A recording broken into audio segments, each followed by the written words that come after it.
రాష్ట్రంలో పరిశ్రమలు స్థాపించడానికి అనువైన వాతావరణం ఉందని ముఖ్యమంత్రి చంద్రబాబు అన్నారు. అన్ని అనుమతుల్ని త్వరితగతిన మంజూరు చేస్తున్నామని చెప్పారు. ప్రతికూల పరిస్థితుల్లోనూ ఆంధ్రప్రదేశ్ 2 అంకెల వృద్ధి రేటు సాధించామని విజయవాడలో జరిగిన సిఐఐ సమావేశంలో అన్నారు. ఐటీ సాంకేతికత అనుసంధానంతో మెరుగైన ఫలితాలు పొందవచ్చని అభిప్రాయపడ్డారు.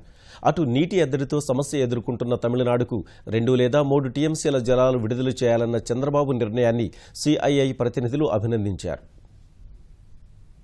గడిచిన ఆర్థిక సంవత్సరంలో దేశం 7.5% వృద్ధి సాధిస్తే ఆంధ్రప్రదేశ్ 10.99% వృద్ధి సాధించిందని ముఖ్యమంత్రి చంద్రబాబు అన్నారు. ఈ ఆర్థిక సంవత్సరం తొలి త్రైమాసికంలో ఏపీ 12% పైగా వృద్ధికి చేరుకోగా దేశ వృద్ధి రేటు 7.3% మాత్రమేనని తెలిపారు. 15% వృద్ధి రేటు లక్ష్యంగా పెట్టుకుని ముందుకు సాగుతున్నట్లు చెప్పారు. విజయవాడలో భారత పరిశ్రమల సమాఖ్య దక్షిణాది విభాగం 4వ సమావేశంలో పాల్గొన్న చంద్రబాబు రాష్ట్రంలో వనరులు పుష్కలంగా ఉన్నాయని అన్నారు. సముద్ర తీరం, ఓడరేవులు అంతర్జాతీయ ఎగుమతులకు అనుకూలమని చెప్పారు.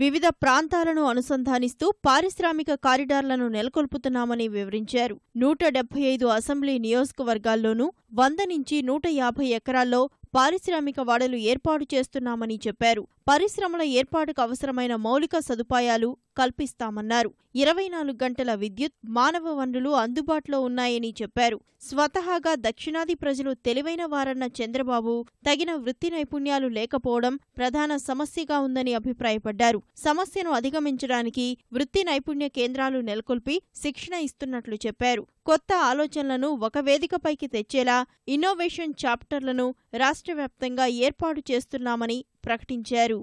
ఏపీని తయారీ రంగం కేంద్రంగా అభివృద్ధి చేస్తామని చంద్రబాబు అన్నారు. పట్టణీకరణకు ప్రాధాన్యత ఇస్తున్నామని చెప్పారు. ప్రపంచాన్ని ఆకర్షించేలా అమరావతిని నిర్మించనున్నట్లు తెలిపారు. అమరావతిలో సిఐఐకి స్థలం కేటాయిస్తామని అన్నారు. సమావేశంలో పాల్గొన్న సిఐఐ ప్రతినిధులు పరిశ్రమలకు అనుమతులు ఇవ్వడంలో ప్రభుత్వం చూపిస్తున్న శ్రద్ధను ప్రశంసించారు.